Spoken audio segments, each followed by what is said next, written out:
Hello, welcome to Baltic World, the premier channel discussing news and important issues facing Northern, Central and Eastern Europe. My name is Crispin, and today in the news, Russia has proposed a new security treaty with the United States with terms that are extraordinary. Now, the context of this, of course, is Russia has amassed 100,000 troops on the Ukrainian border, is poised for an invasion with tanks, artillery, and all the panoply of war. And in order to be bought off, prevented from this aggression, Russia wants the United States to sign up to this new treaty. Now, many people have come out and said, look, these are insane demands, that it could never happen. Well, I am not so sure. So I will go through some of these articles and then we'll provide analysis at length. Before I do, if you find value in these discussions, please like and subscribe. It helps grow the channel a ton. Thank you to those that have signed up on Patreon. We're thinking of ways to reward that contribution in the coming year, but thank you so much, and let's get into it. Now, the first few articles I'll skip over. It's just flowery language. It heats up from Article 4 onwards, and it reads as follows. The United States of America shall undertake to prevent further eastward expansion of the North Atlantic Treaty Organization and deny accession to the alliance to the states of the former Union of Soviet Socialist Republics. The United States of America shall not establish military bases in the territory of the states of the former Union of Soviet Socialist Republics that are not members of the North Atlantic Treaty Organization, use their infrastructure or for any military activities, or develop bilateral military cooperation with them. In other words, Ukraine, Belarus, Georgia, they can never join NATO. Not only that, the United States cannot make other discrete military arrangements with them, provide them with a military support, or do any kind of joint operations. Article 5. The parties shall refrain from deploying their armed forces and armaments, including in the framework of international organizations, military alliances, or coalitions, in the areas where such deployment could be perceived by the other party as a threat to its national security, with the exception of such deployment within the national territories of the parties. The parties being only Russia and the United States. We'll come back to that. The parties shall refrain from flying heavy bombers equipped for nuclear or non-nuclear armaments, or deploying surface warships of any type, including in the framework of international organizations, military alliances, or coalitions, in the areas outside national airspace and national territorial waters, respectively, from where they can attack in the territory of the other party.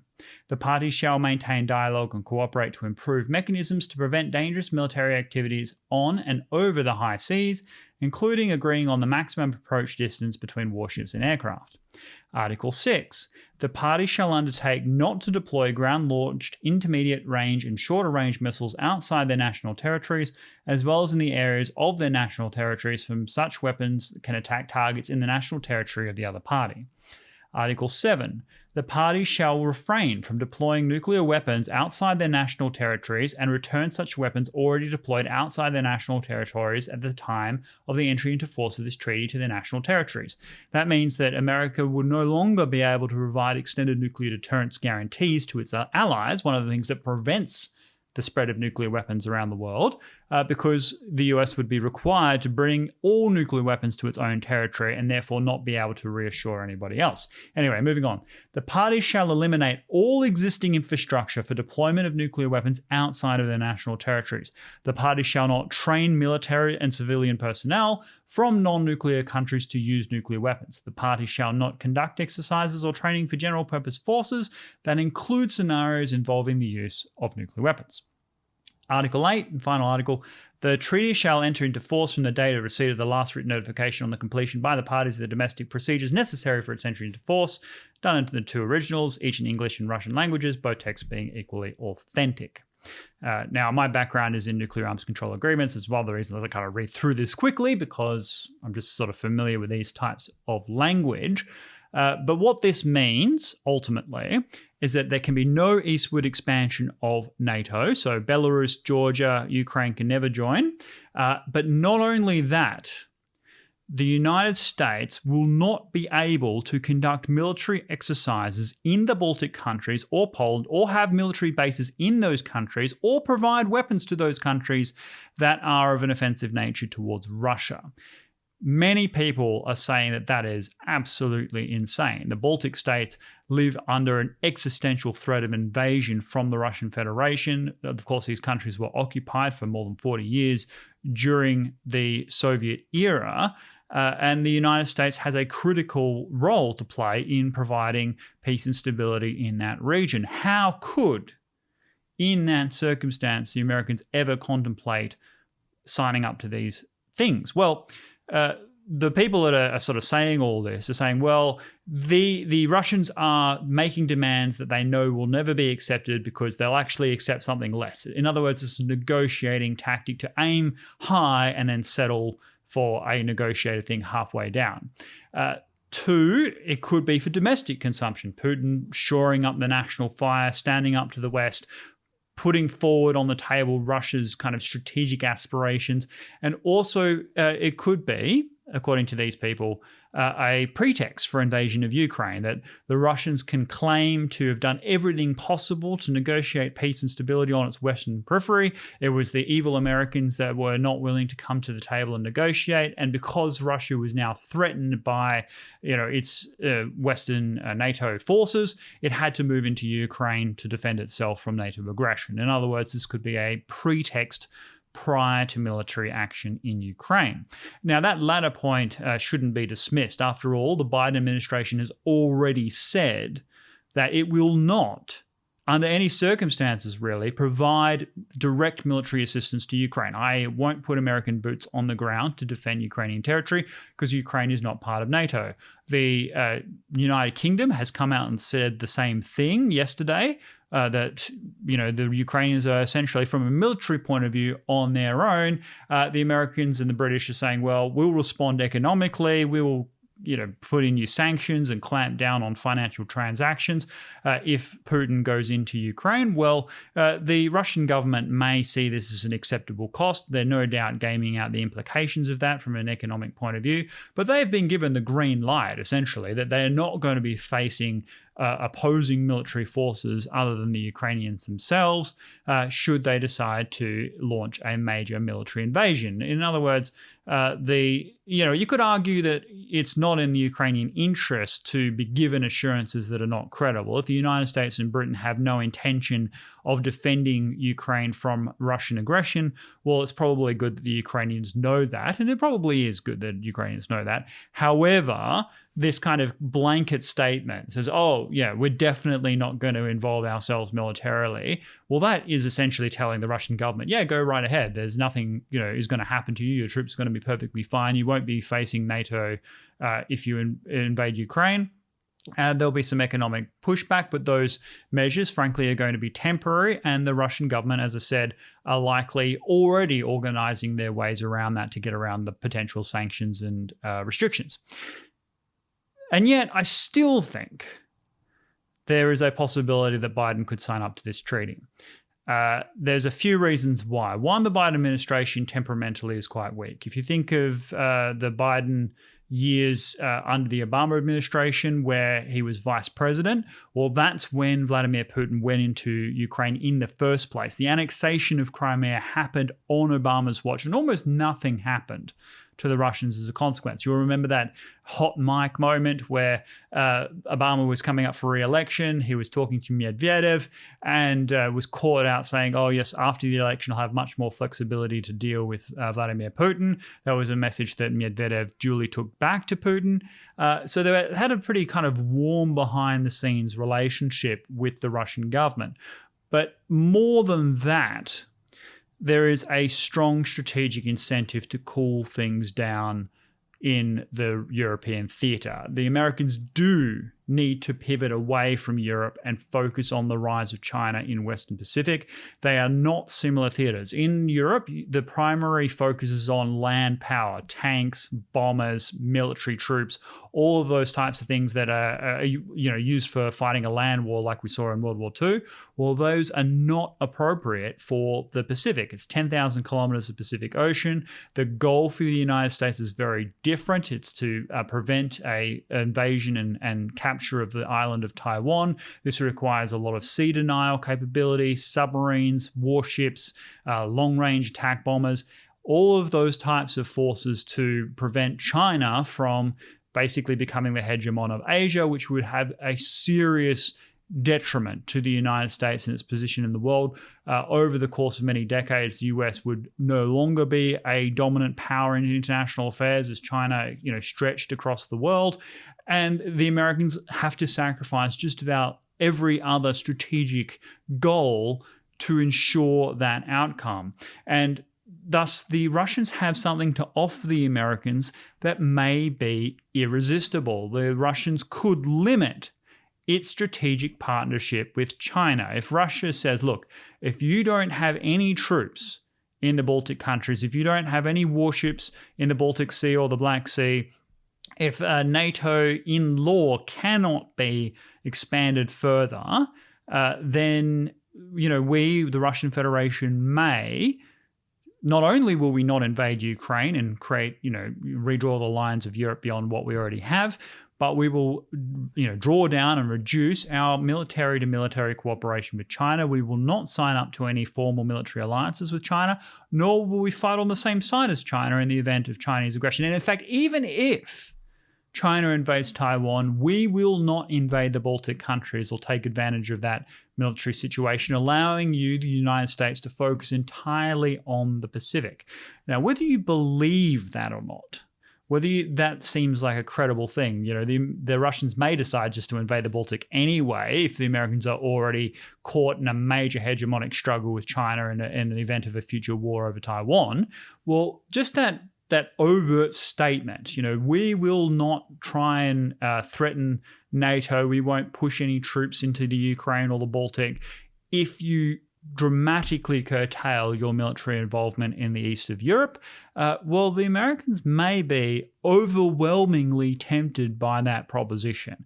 And so if you're in the Baltic, if you're in Poland, do not think that this proposal, however insane it seems, is off the table.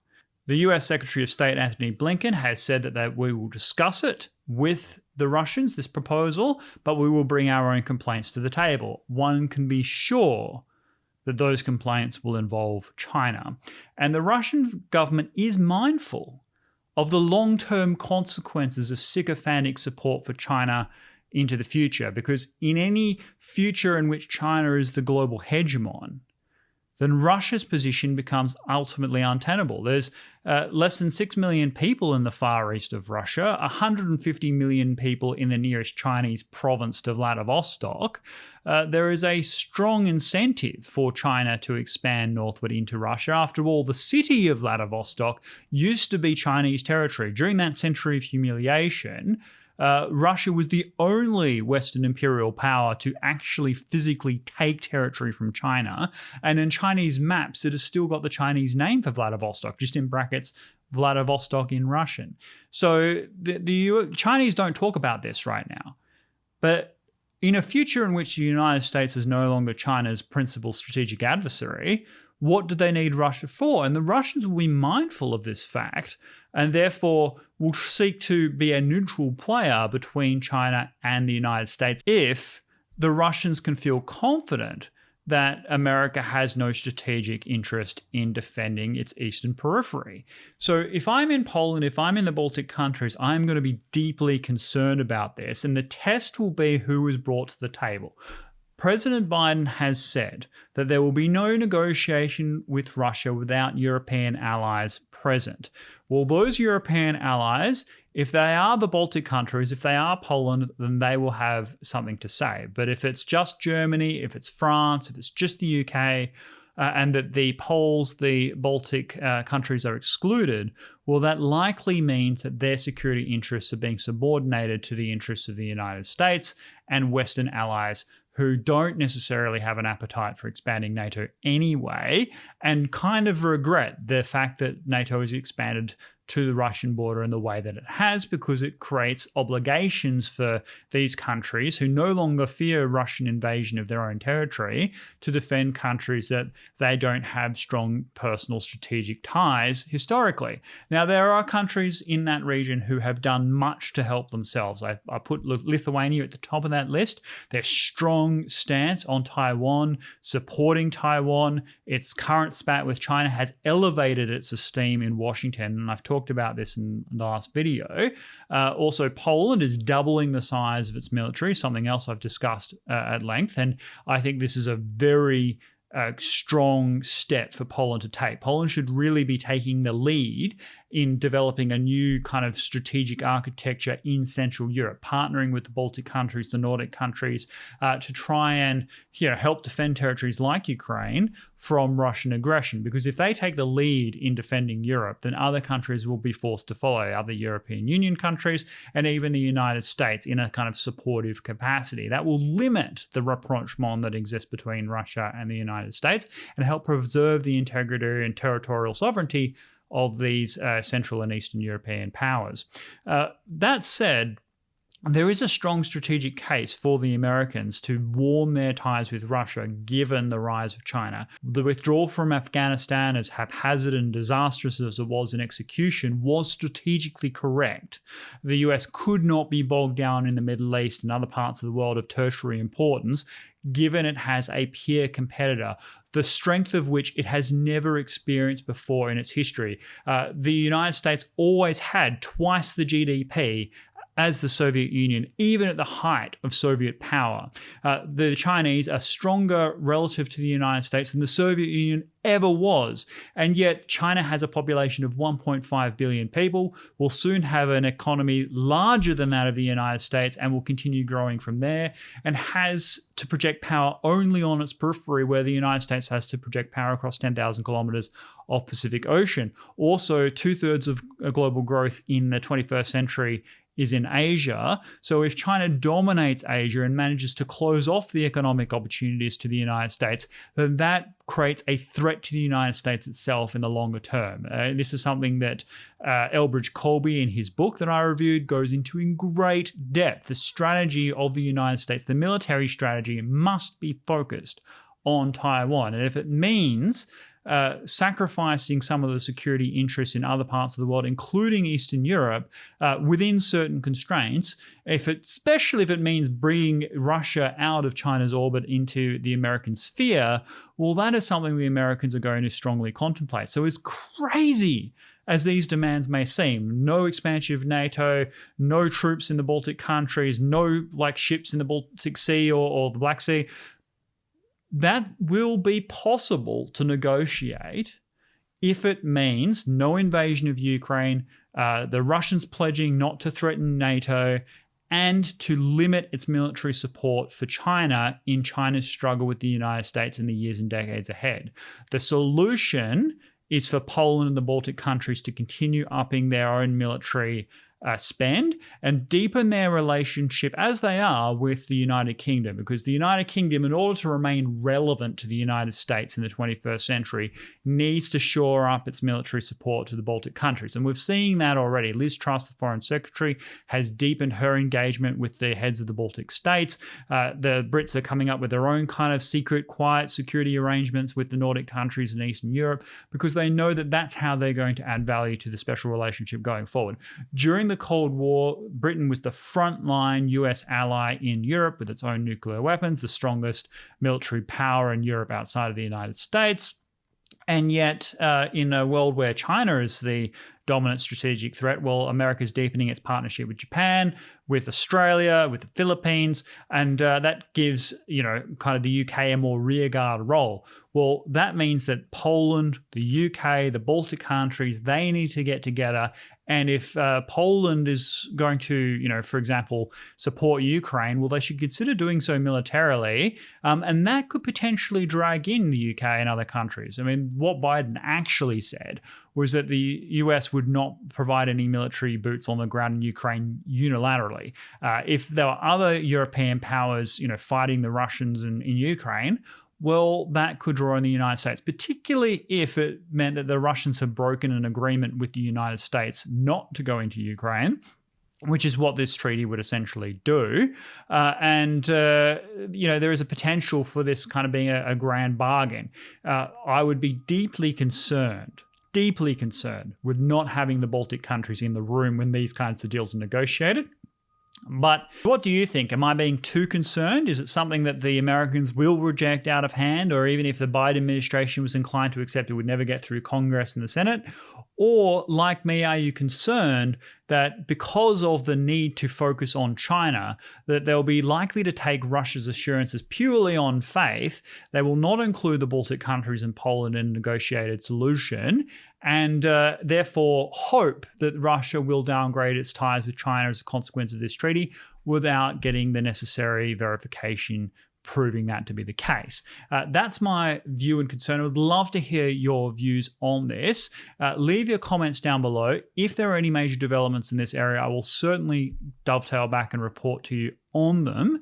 To me, the mere fact that Russia feels bold enough to put such a brazen set of demands on the table, publish them publicly, means that they view the Biden administration as an exceptionally weak leadership, likely to accede to these very egregious demands. That's my perspective. I would love to hear yours. Thank you very much for tuning in, and I'll see you next time. Goodbye.